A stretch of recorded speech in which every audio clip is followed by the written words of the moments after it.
You ask Tiger to solve. This deals with linear equations with one unknown.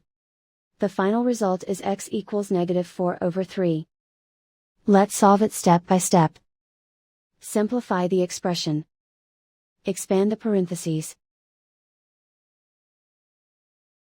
Simplify the arithmetic.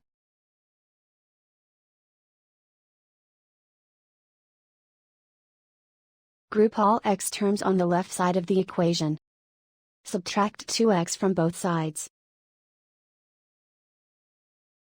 Group like terms. Simplify the arithmetic. Group like terms.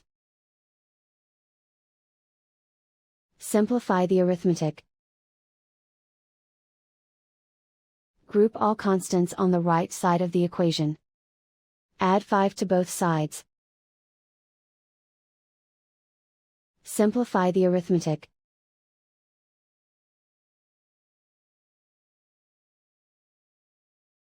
Isolate the x. Divide both sides by 3. Simplify the fraction.